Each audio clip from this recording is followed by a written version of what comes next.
این احساس رو به یگان فرزند نمیخوام. در حقیقت حتی با دشمن فرزند خود این احساس رو نمیخوام. خیلی احساسی بد است که هر صبح میخیزی پدرت رو نمیبینی، مادرت رو نمیبینی، نزدیکانت رو نمیبینی.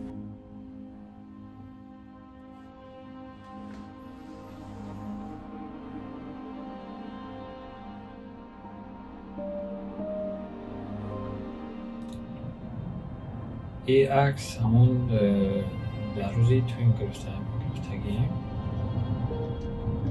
سر فرما و خیلی بلوی. همه آرزوم همین است که روزی شود برم در آغوش پدرم.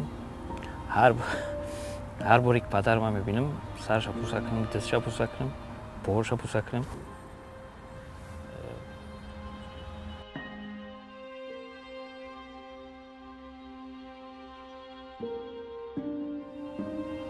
آغوشش میگیرم، میبوسم، بویش میکشم، برام همین کافی است.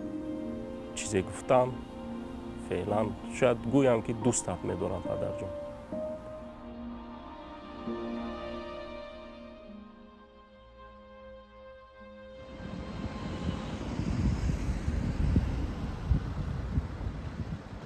هر سه در شهر ورشوا پایتخت لهستان زندگی میکنند و مقام پناهندگی دارند.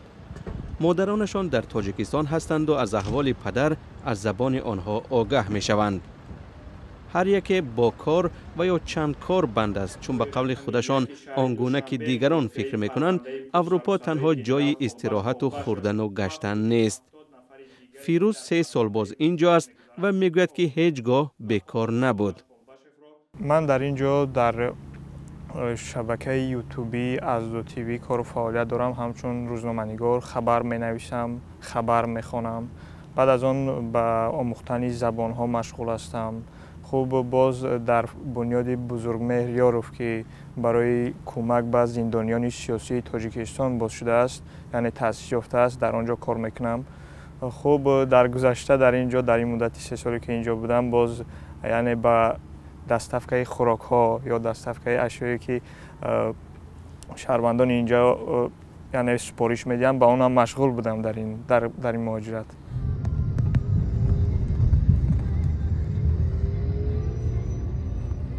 در اروپا در یک سازمان حقوقی، اون هم بنیادی بزرگمهر که تقریبا طولی 3-4 ماه می شود که از طرف پیوندان محبوسان سیاسی تأسیس داده شد و در آنجا کار و فعالیت میکنم.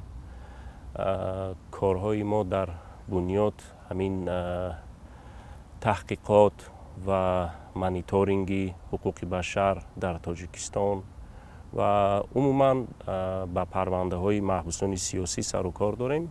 عادتا در بنیاد 4-5 ساعت روزانه کار میکنیم. بسیار وقت با خدمت رسانی با دوچرخه برای مردمی تهجوی اینجا خوراک میکشیم، خوراک گرم. همین فعلا همین خیر در اروپا زندگی با همه پستی و بلندیاش میگذرد. شهرت رحمت الله تقریباً 5 سال باز در لهستان است.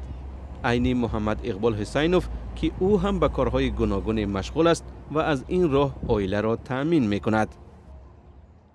من در اینجا حالا هم کارهای حقوقی میکنم که وابسته به بگیم کارهای پدرم هست، هم کار زندگی بگیم روزمره یکونجا کار میکنم.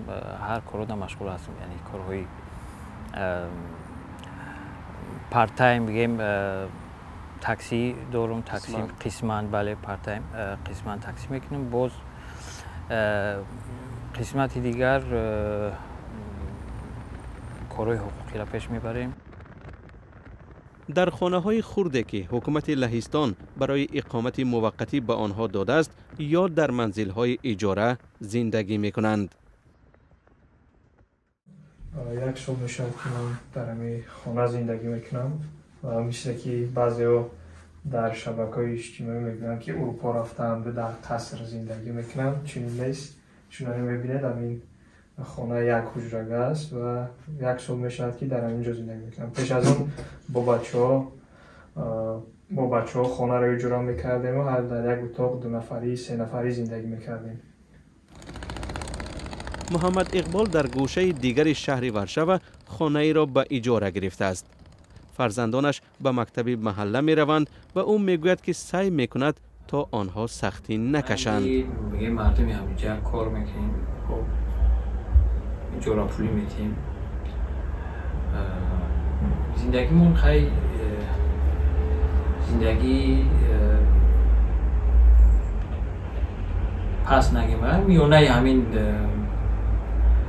مردمی همینجا ولی بگیم خیلی هست. فرزنده بله مکتب میروند، حالا صنف یک بگیم یک دو. شهرت نیز در قسمت دیگری ورشو در خانه خرد با همسر و 3 فرزندش سرپناه یافته است. از بیم آنکه کودکان و همسرش می توانند در شبکه‌های اجتماعی از سوی طرفداران حکومت آزار و اذیت لفظی ببینند، نخست ویدیوهایشان را نشان بدهیم. در اروپا زندگی کردن، بیکار شدن خیلی مشکل است.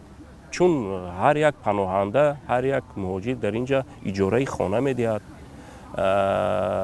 خدمت رسانی پولش میدهد، گاز، برق، آب، خدمت رسانی خانه و خوردن.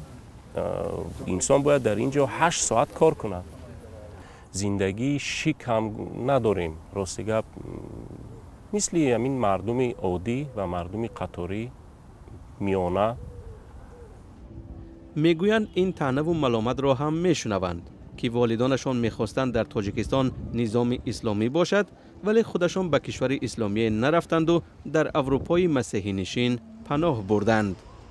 از جمله من هم انتخاب کردم کشوری دموکراتی را که همه ارزش ها از همون همه ارزش های دموکراتی و دیگر بالاتر است.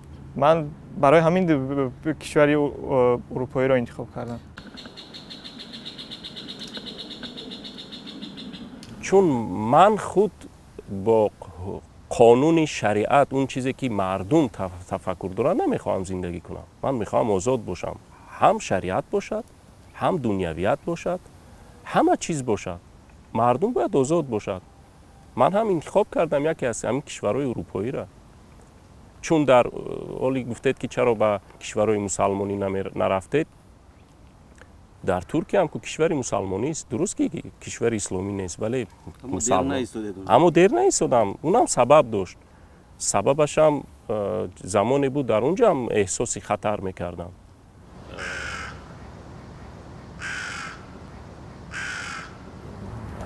اروپا خب ما در اینجا هم میتونیم زندگیمون رو پیش بریم، هم میخوایم از پدرامون دفاع کنیم.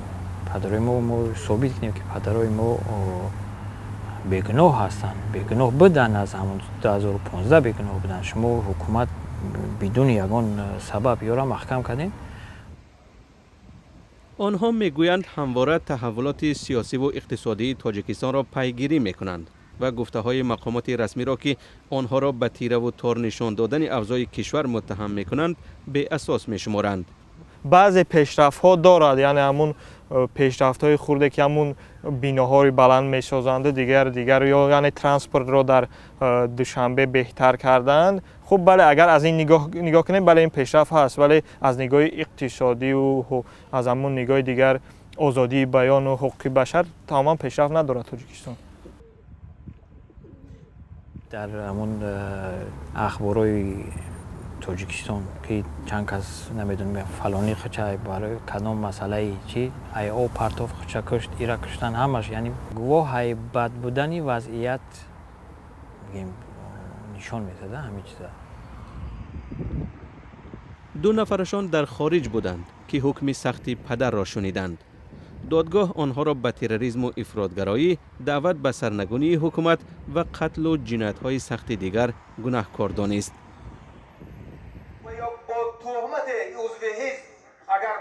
فیروز در دوشنبه بود که پدرش محمد علی حیید، معاون رئیس حزب حال و ممنوع نهضت اسلامی، به حبس 1 عمری محکوم شد.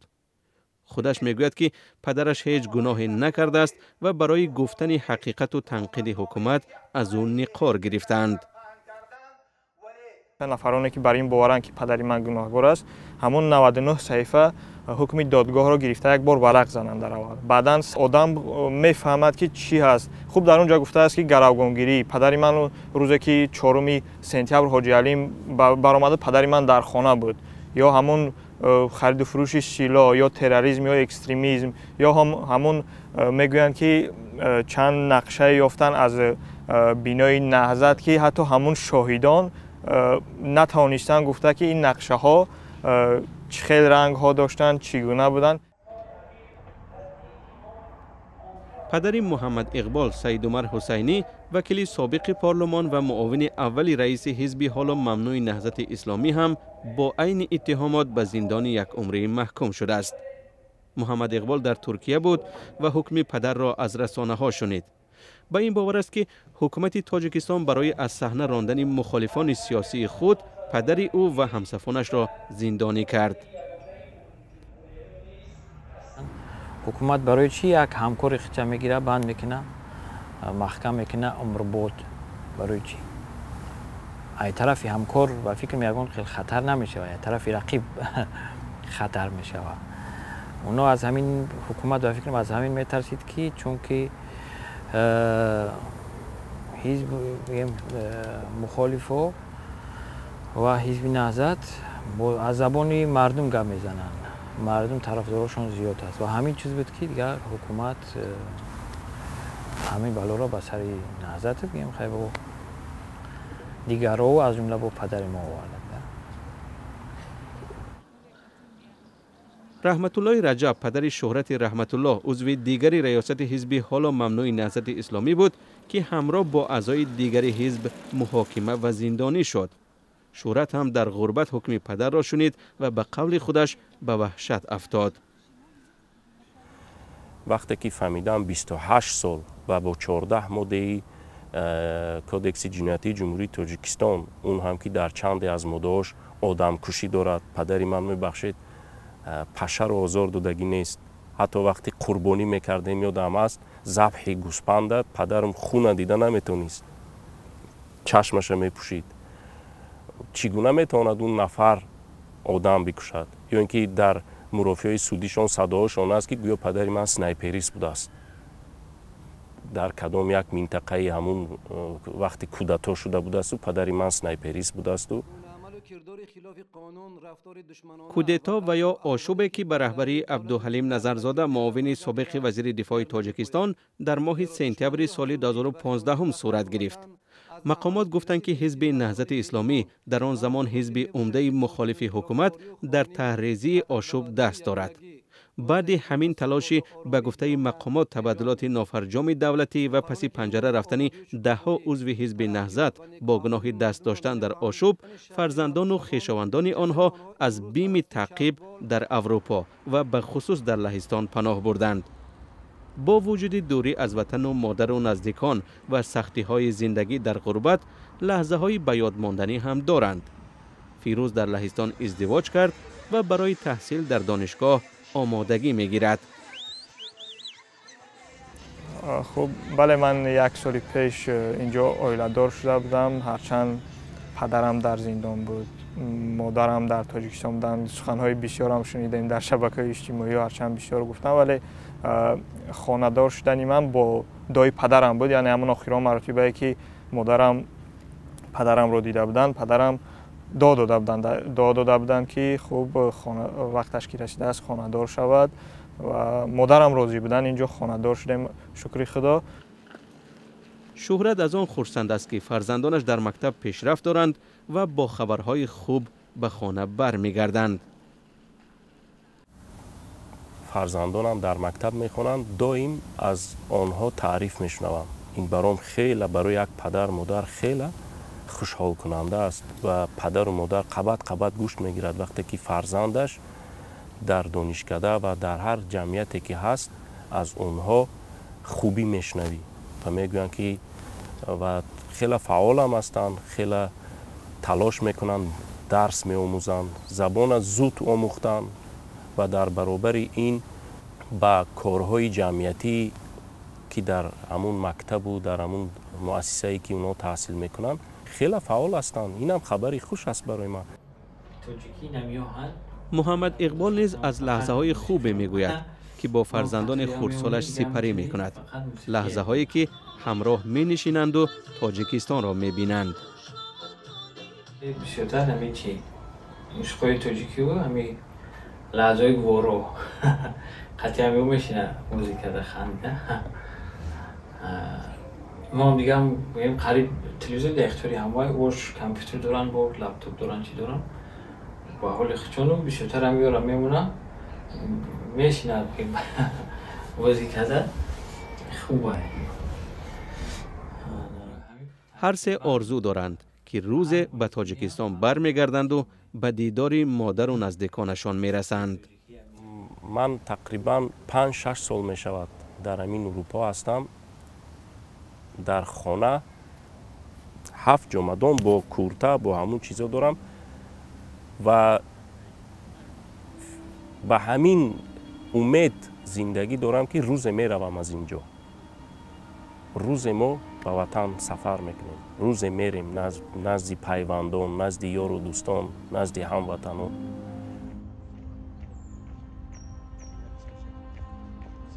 با چی من نمیم تاجیکستان وطنمون است.